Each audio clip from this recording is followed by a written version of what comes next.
JEE Main 2024 6 All India ranks under 100. Admissions open. Kakinada and Visakhapatnam. Aditya Junior Colleges. నమస్తే, నేను మీ రవి ప్రకాష్. ప్రపంచంలోనే అతిపెద్ద ప్రజాస్వామ్య దేశంలో ఎన్నికల ప్రక్రియ ముగిసింది. ఎన్నికల ఫలితాలపై సస్పెన్స్కు తెరపడింది. రిజల్ట్స్ మీకు పూర్తిగా తెలిసిపోయాయి. మరి ఆ తర్వాత ఏం జరగబోతుంది అన్నది మీకు చెప్పడానికి నేను ఇక్కడికి వచ్చాను. ఈ మొత్తం ప్రక్రియలో ప్రజలు ఇద్దరిని గేమ్ చేంజర్స్గా మార్చారు. దేశ చరిత్రలోనే తొలిసారిగా ఆంధ్రప్రదేశ్ కింగ్ మేకర్గా మారింది. ఏపీ సపోర్ట్ లేకుండా కేంద్రంలో ప్రభుత్వం ఏర్పడే ఛాన్సే లేదు. ఆ ఇద్దరు గేమ్ చేంజర్స్ చంద్రబాబు నాయుడు, పవన్ కళ్యాణ్.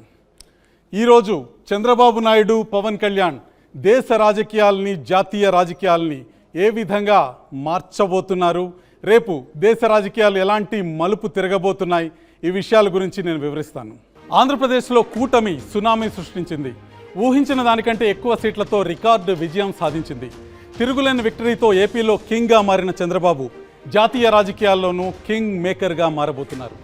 ఈసారి 400 సీట్లు పక్కా అంటూ బరిలోకి దిగిన బీజేపీకి భాగస్వామ్య పార్టీలతో కలిపి 289 సీట్లు మాత్రమే వచ్చాయి.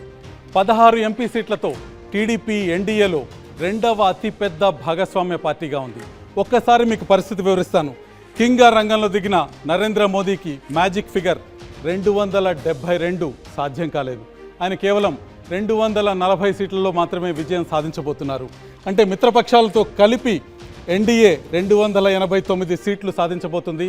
ఈ బలంతో అధికారంలోకి రాబోతుంది. కాకపోతే రెండు మిత్రపక్షాలు తెలుగుదేశం, జనసేనకు సంబంధించిన 18 సీట్లు 289 సీట్లలో నుంచి తగ్గిస్తే కేవలం 271 సీట్లతోనే ప్రభుత్వం నిలబడాల్సి ఉంటుంది. ఇది మైనారిటీ ప్రభుత్వం అవుతుంది. ప్రభుత్వం పడిపోయే అవకాశం ఉంటుంది. కాబట్టి కింగ్ మేకర్లుగా ఇద్దరు నిలుస్తున్నారు, గేమ్ చేంజర్లుగా ఇద్దరు నిలుస్తున్నారు. చంద్రబాబు నాయుడు, పవన్ కళ్యాణ్. వీరిద్దరూ ఎన్డీఏ నుంచి మద్దతు తొలగించుకుంటే ఎన్డీఏ ప్రభుత్వం కూలిపోయే ప్రమాదం ఉంది. కాబట్టి ఈరోజు గేమ్ చేంజర్స్ చంద్రబాబు నాయుడు, పవన్ కళ్యాణ్. ప్రస్తుతం ఏపీ కష్టాల్లో ఉంది. రాష్ట్రానికి అత్యవసరంగా కొంత సాయం కావాలి.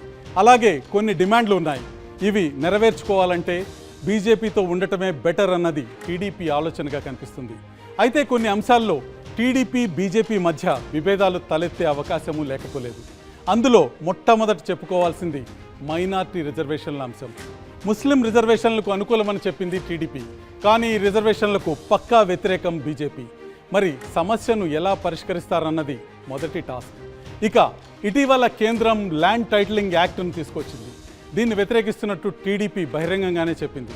మరి ఈ ల్యాండ్ టైటిలింగ్ యాక్ట్ను ఏపీలో అమలు చేస్తారా లేదా, చేయకపోతే కేంద్రం ఊరుకుంటుందా అన్నది మరో సమస్య. ఈ రెండింటిని టీడీపీ, బీజేపీ ఎలా పరిష్కరించుకుంటాయన్నది ఆసక్తికరమైన అంశం. కేంద్రం ముందు చంద్రబాబు నాయుడు 3 ప్రధానమైన డిమాండ్లను పెట్టబోతున్నారు. అవేంటో ఇప్పుడు చూద్దాం. మొట్టమొదటిది ఆంధ్రప్రదేశ్ రాష్ట్రానికి ప్రత్యేక హోదా, స్పెషల్ స్టేటస్ ఆంధ్రప్రదేశ్ రాష్ట్రానికి తక్షణం కావాలన్న డిమాండ్ని చంద్రబాబు నాయుడు ముందుకు తీసుకుపోబోతున్నారు. తర్వాత కేంద్ర నిధులు, రాష్ట్రం ఆర్థికంగా వెనుకబడి ఉంది, కేంద్ర నిధులు, కేంద్ర మద్దతు కావాలి ఆర్థికంగా అన్న డిమాండ్ని ముందుకు తీసుకురాబోతున్నారు.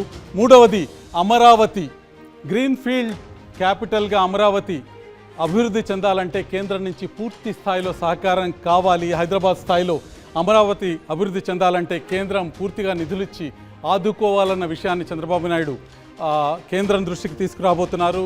ఎన్డీఏలో ప్రధాన భాగస్వామ్య పక్షమైన బీజేపీ ముందుకు ఈ డిమాండ్ని తీసుకురాబోతున్నారు.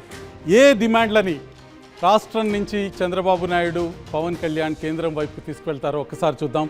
ఆంధ్రప్రదేశ్ అడగబోయే మరికొన్ని డిమాండ్లు ఏంటో చూద్దాం.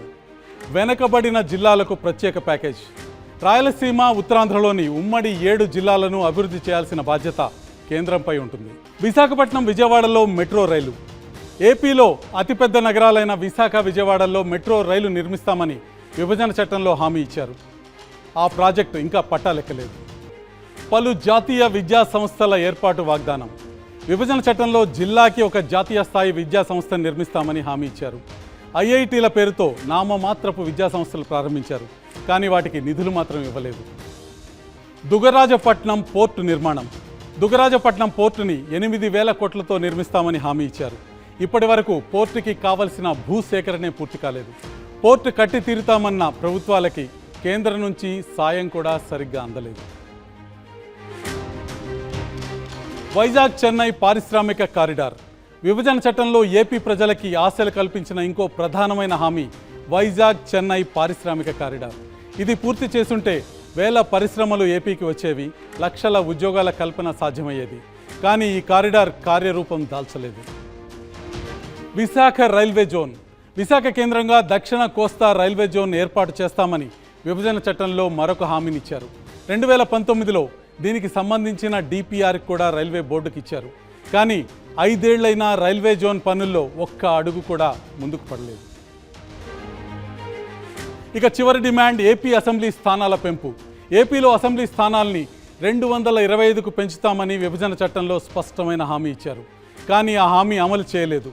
అసెంబ్లీ స్థానాలు పెరిగితే రాజకీయంగా, ఆర్థికంగా ఏపీకి బలం పెరిగే అవకాశం ఉంటుంది.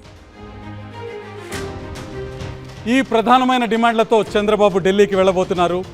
భారత రాజకీయ చరిత్రలో ఆంధ్రప్రదేశ్ రాష్ట్రానికి ఒక సువర్ణాధ్యాయం మొదలయ్యే సమయం ఆసన్నమైంది. ఆంధ్రప్రదేశ్ రాష్ట్రానికి సంబంధించిన ఎంపీ సీట్లతో కేంద్ర ప్రభుత్వం నిలబడే పరిస్థితి మన కళ్ళ ముందుంది. ఆంధ్రప్రదేశ్ రాష్ట్రానికి సంబంధించిన డిమాండ్లని నెరవేర్చుకోవడంలో చంద్రబాబు నాయుడు, పవన్ కళ్యాణ్ ఏ మేరకు విజయం సాధిస్తారో వేచి చూడాలి. చూస్తూనే ఉండండి RTV. మరిన్ని వీడియోస్ కోసం ఛానల్ ని సబ్స్క్రైబ్ చేయండి. లేటెస్ట్ అప్డేట్స్ కోసం వాట్సాప్ ఛానల్ ని ఫాలో చేయండి. అండ్ లింక్ డిస్క్రిప్షన్ లో ఉంది.